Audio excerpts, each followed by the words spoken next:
Assalamualaikum warahmatullahi wabarakatuh. Salam dan bahagia.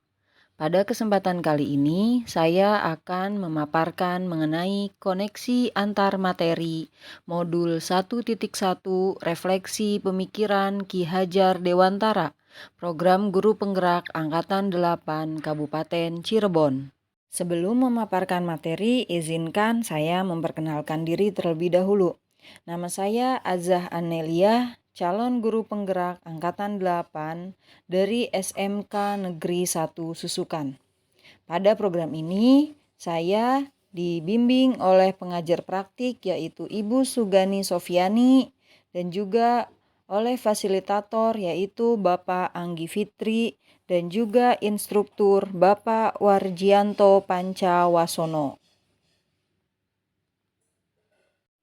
Pada kesempatan kali ini, saya akan merefleksikan pemikiran Ki Hajar Dewantara. Di dalam dunia pendidikan, tentunya kita sudah tidak asing lagi dengan semboyan Ki Hajar Dewantara. Yang pertama, Ingarso Sung Tulodo, yang berarti dari depan kita memberikan contoh. Yang kedua, Ingmadyo Mangun Karso, bahwa dari tengah kita bisa membangun semangat. Dan yang ketiga, Tutwuri Handayani, bahwa dari belakang kita dapat memberikan dorongan. Semboyan ini ditujukan agar dapat tercapainya tujuan pendidikan. Menurut Ki Hajar Dewantara, bahwa tujuan pendidikan adalah menuntun segala kodrat yang ada pada anak agar mereka mencapai keselamatan dan kebahagiaan baik sebagai manusia maupun sebagai anggota masyarakat. Sebelum mempelajari modul 1.1, saya pribadi merasa bahwa tujuan saya mengajar hanyalah bagaimana siswa memahami materi dan mencapai ketuntasan nilai. Saya seringkali menerapkan pembelajaran teacher center dan menuntut anak secara homogen mampu memahami materi dan mencapai ketuntasan nilai. Saya ternyata tidak memperhatikan kondisi kenyamanan anak dalam pembelajaran yang tentunya akan berimbas pada tidak tercapainya pemahaman siswa. Setelah mempelajari modul 1.1 dengan dibantu arahan dan bimbingan dari pengajar praktik, fasilitator, dan instruktur, saya memahami tentang konsep pemikiran Ki Hajar Dewantara. Saya menggolongkan ke dalam 5 dasar konsep pemikiran Ki Hajar Dewantara, yaitu yang pertama adalah menuntun, yang kedua adalah merdeka, yang ketiga yaitu kodrat keadaan, yang keempat berpihak pada anak, dan yang kelima adalah budi pekerti. Dasar pemikiran yang pertama adalah menuntun. Seperti yang sudah disampaikan sebelumnya, bahwa maksud dari pendidikan adalah menuntun kodrat anak untuk bahagia sebagai diri dan juga anggota masyarakat. Kita sebagai pendidik sudah bukan masanya lagi untuk menuntut siswa, tetapi bagaimana menuntun segala kodrat yang ada pada anak tersebut. Pendidikan ibaratnya adalah lahan persemaian bibit dan pendidik adalah sebagai petaninya. Bagaimana petani mampu mengembangkan masing-masing jenis bibit dengan perlakuan yang berbeda sehingga didapatkan hasil yang baik dari masing-masing bibit tersebut. Begitu pula pendidik yang mampu mengidentifikasi keunikan siswa dan menebalkan laku mereka sehingga tercipta tujuan pendidikan tersebut. Dasar pemikiran berikutnya yaitu merdeka.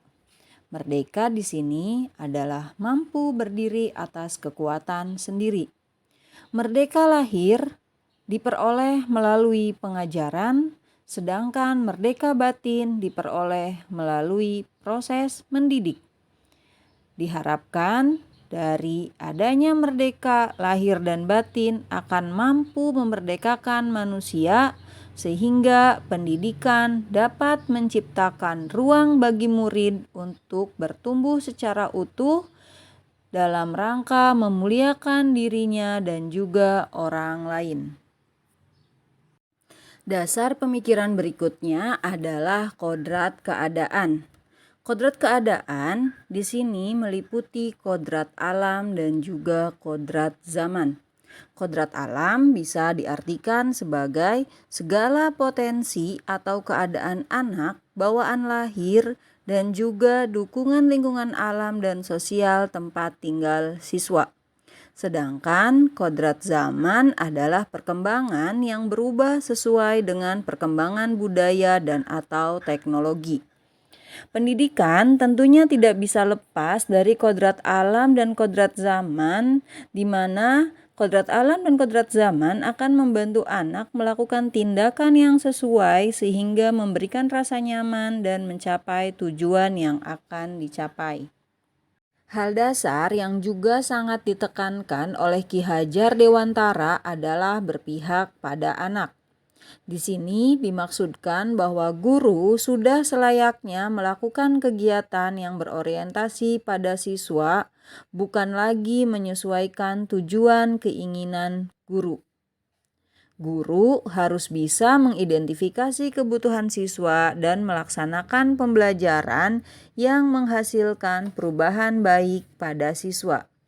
Namun, kita juga perlu menggarisbawahi bahwa guru harus bisa memfilter tidak semua keinginan siswa menjadi kebutuhan siswa yang harus difasilitasi. Dasar pemikiran Ki Hajar Dewantara berikutnya yaitu budi pekerti. Di sini Ki Hajar Dewantara begitu kuat untuk dapat membentuk budi pekerti yang baik pada siswa.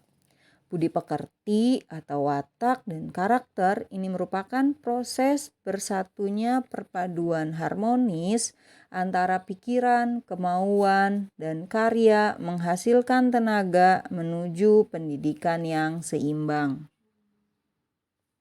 Setelah mempelajari modul 1.1 ini, pola pikir saya pun kemudian berubah, di mana di dalam proses pembelajaran sudah sepatutnya kita mewujudkan tujuan pendidikan, yaitu mampu menuntun segala kodrat yang ada pada anak sehingga mereka dapat mencapai keselamatan dan kebahagiaan yang setinggi-tingginya, baik sebagai manusia maupun sebagai anggota masyarakat.